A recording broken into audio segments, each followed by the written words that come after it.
Hello साथियों, कैसे हो आप। आशा करता हूं कि आप सभी लोग ठीक होंगे। मैं लव सिंह आपके अपने यूट्यूब चैनल टारगेट जॉब में हार्दिक स्वागत करता हूं। आप सभी साथियों को नमस्कार, आदाब और सत श्री अकाल। राधे राधे, राम राम, जय माता दी। सभी लोग एक बार वीडियो शेयर कर दीजिए। जितने भी नए लोग वीडियो को देख रहे हैं, वीडियो को लाइक और चैनल को सब्सक्राइब करना ना भूलें। आज का हमारा टॉपिक है हिंदी व्याकरण में शब्द का। शब्द दो या अधिक वर्णों के सार्थक ध्वनि समूह को शब्द कहते हैं। जैसे भारत, राजस्थान, जयपुर, नरेंद्र, राहुल, etc। एक परिभाषा और देख लेते हैं। जैसे अक्षर या अक्षरों से बनी सार्थक और स्वतंत्र ध्वनि अथवा ध्वनियों का समूह शब्द कहते हैं। वास्तव में शब्द एक अथवा अनेक अक्षरों के मेल से बनता है। जैसे आप लोगों का हो गया मैं, कहाँ, धीरे, बल्कि, जाते, तब आदि। शब्दों का वर्गीकरण। शब्द दो प्रकार के होते हैं, सार्थक शब्द और निरर्थक शब्द। सार्थक शब्द को कौन से कहलाते हैं? जिन शब्दों का कोई अर्थ होता है उनको सार्थक शब्द कहते हैं। जैसे नगर, विद्यालय, मैं, तुम, गांव, ये सभी क्या हैं? सार्थक शब्द हैं। और एक होता हमारा निरर्थक शब्द। निरर्थक शब्द जिन शब्दों का कोई अर्थ नहीं होता उनको निरर्थक शब्द कहते हैं। जैसे चटाचट, फट, धम, टन, फटाफट आदि।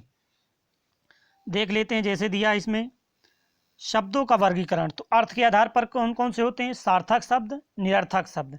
सार्थक शब्द में आ जाते हैं हमारे पर्याय, विलोम, युग्म। सार्थक शब्द किनको कहते हैं? जिन शब्दों का कोई अर्थ होता है उनको सार्थक शब्द कहते हैं। ठीक। उसके बाद निरर्थक शब्द हमारे अभी हमने बताया, जिन शब्दों का कोई अर्थ नहीं होता उनको निरर्थक शब्द कहते हैं। अब हमारा आ जाता है विकार के आधार पर। विकार क्या है? जिन शब्दों के रूपों में लिंग, वचन और कारक के कारण परिवर्तन होता रहता वे शब्द विकारी शब्द कहलाते हैं। जैसे क्या हो गया? तुम, वह, बालक आदि। विकारी शब्द कौन से हैं? संज्ञा, सर्वनाम, विशेषण, क्रिया। ये कौन है? ये विकार शब्दों के चार भेद होते हैं। कौन कौन से? संज्ञा, सर्वनाम, विशेषण, क्रिया। फिर हमारा आ जाता है अविकारी शब्द या अव्यय। अविकारी शब्द क्या होते हैं? जिन शब्दों के रूपों में लिंग, वचन और कारक के कारण कोई परिवर्तन नहीं होता वे अविकारी शब्द कहलाते हैं। जैसे आगे, पीछे, नीचे, ऊपर, यहाँ, वहाँ इत्यादि। ये सभी क्या है? हमारे अविकारी शब्द हैं। अविकारी शब्दों को भी चार भेद होते हैं। क्रिया विशेषण, संबंध बोधक, क्रिया विशेषण, संबंध बोधक, समुच्चय बोधक, विस्मयादि बोधक। उत्पत्ति के आधार पर। उत्पत्ति के आधार पर शब्दों के चार भेद होते हैं। पहला हमारा हो गया तत्सम शब्द, दूसरा तद्भव शब्द, देशज शब्द, विदेशी शब्द। सबसे पहले हमारा क्या दिया है? तत्सम शब्द। तत्सम का अर्थ होता है उसके समान या ज्यों का त्यों। संस्कृत के वे शब्द जो ज्यों के त्यों हिंदी में प्रयोग किए जाते हैं तत्सम शब्द कहलाते हैं। जैसे अग्नि, हस्त, पुष्प, आम्र, मुख इत्यादि। ये सभी क्या हैं? तत्सम शब्द हैं। अगला हमारा आ जाता है तद्भव शब्द। तद्भव, तत्भव।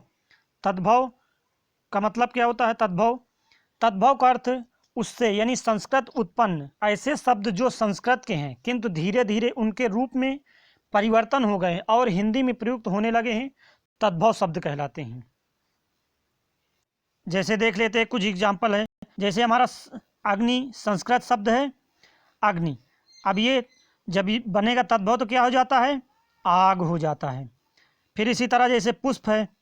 पुष्प हमारा क्या है? पुष्प भी एक हमारा संस्कृत शब्द है, मगर ये जब तद्भव बनता है तो क्या बन जाता है? फूल।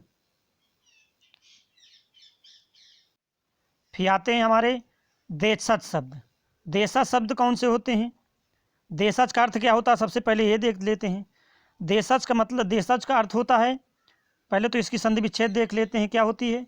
देश, धन, जा बराबर क्या होता है? देशज। देशज शब्द का अर्थ होता है देश में जन्मा। देश में जन्मा, वही क्या कहलाता है? देशज। वे शब्द जिनकी उत्पत्ति का ज्ञान नहीं होता देशज शब्द कहलाते हैं। देशज शब्द कौन से कहलाते हैं? वे शब्द जिनकी उत्पत्ति का ज्ञान नहीं होता देशज शब्द कहलाते हैं। ये शब्द अपने ही देश में बोलचाल के फलस्वरूप बने हैं, इसीलिए इन्हें क्या कहते हैं? देशज शब्द कहते हैं। जैसे तेंदुआ हो गया, जूता, खिचड़ी, खिड़की, पगड़ी, लोटा, ठेस, डिब्बा, कटोरा, कलाई इत्यादि आदि सभी क्या हमारे देशज शब्द हैं। फिर आ जाता हमारा विदेशी। क्या था हमारा? विदेशी। वे शब्द जो विदेशी भाषाओं से हिंदी भाषा में आए हैं, वे शब्द जो विदेशी भाषा से हिंदी भाषा में आए हैं और प्रयोग किए जाते हैं, विदेशी या विदेशज शब्द कहलाते हैं। विदेशी को क्या बोलते हैं? विदेशज भी बोलते हैं। विदेशी शब्द भी 4 प्रकार के होते हैं। हमारा पहला हो गया अरबी शब्द, फारसी शब्द, तुर्की शब्द, अंग्रेजी शब्द, पुर्तगाली शब्द, फ्रांसीसी फ्रेंच शब्द, जापानी शब्द। सभी के एक एक एग्जाम्पल मैं लिख दे रहा हूँ। जैसे देख लेते हैं अरबी में कुछ शब्द, जैसे मैंने लिखा अशर, औरत, ये अरबी शब्द हैं। और भी कई हैं जैसे असर, अमीर, अक्ल, अल्लाह, आशार, आखिर, आदमी, आदत, औरत, औसत, औलाद, इज्जत, इनाम, इमारत, इस्तीफ़ा, इलाज, ईमान, उम्र, एहसान, कब्र, कशर, कर्ज, कमाल, किस्मत, किला, कसरत, कुर्सी, किताब, कशूर, कसम, कीमत, खातिल, खबर, कराब, कायाद, खत, गरीब, गैर, जिस्म, जवाब, जहाज, जालिम, तमाम, तकदीर, तारीख, तकिया, तमाशा, तरक्की, दाखिल, दिमाग, दवा, दावत, दफ्तर, दुआ, दलाल, दौलत, दान, दीन, नतीजा, नाश, नाला, नकल आदि सभी क्या हैं? अरबी शब्द हैं। इसी तरह हमारे कुछ फारसी शब्द हैं जैसे आतिशबाजी, आराम, आमदनी, आवारा, आबरू, अफसोस, आईना, आवाज़, आफत, उम्मीद, कबूतर, किशमिश, कब्र आदि सभी क्या हैं? फारसी शब्द हैं। इसी तरह से हमारे कुछ तुर्की शब्द हैं। तुर्की शब्द में जैसे आका, उर्दू, कच्चा, कैंची, कुली, कुर्की, कुलीन, चेचक, चमचा, बीबी, सरा, दरोगा, खच्चर इत्यादि ये सभी क्या हैं? हमारे तुर्की शब्द हैं। अंग्रेजी शब्द जैसे देख लेते हैं अफसर, appeal, order, engine, inch, enter, college, copy, station ये सभी क्या हमारे अंग्रेजी शब्द हैं। पुर्तगाली शब्द भी कुछ आ जाते हैं जैसे अलकतारा, अन्नास, आलपेन, अलमारी, आया, इस्पात, स्त्री ये सभी क्या हमारे पुर्तगाली शब्द हैं। मेज भी हमारा क्या है? पुर्तगाली शब्द है। फिर उसके बाद आ जाते हैं फ्रांसीसी। फ्रांसीसी में आमलेट जैसे हो गया, कारतूस, कर्फ्यू, कूपन इत्यादि ये कौन से शब्द हैं? फ्रांसीसी शब्द।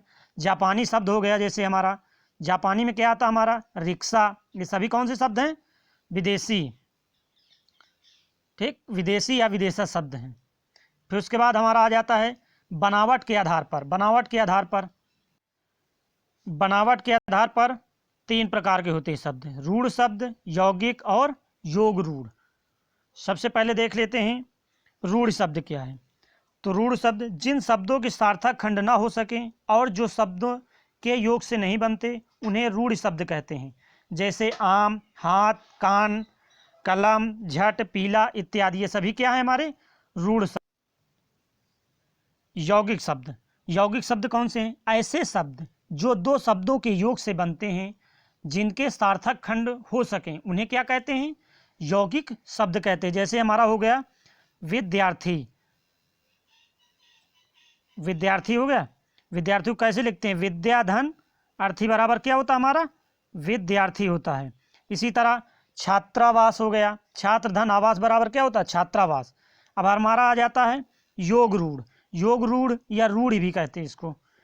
योग रूढ़ कौन होते हैं? वे शब्द जो 2 या 2 से अधिक शब्दों के योग से बनते हैं पर अपना सामान्य अर्थ छोड़कर कोई विशेष अर्थ देने लगते हैं, उन्हें योग रूढ़ शब्द कहते हैं।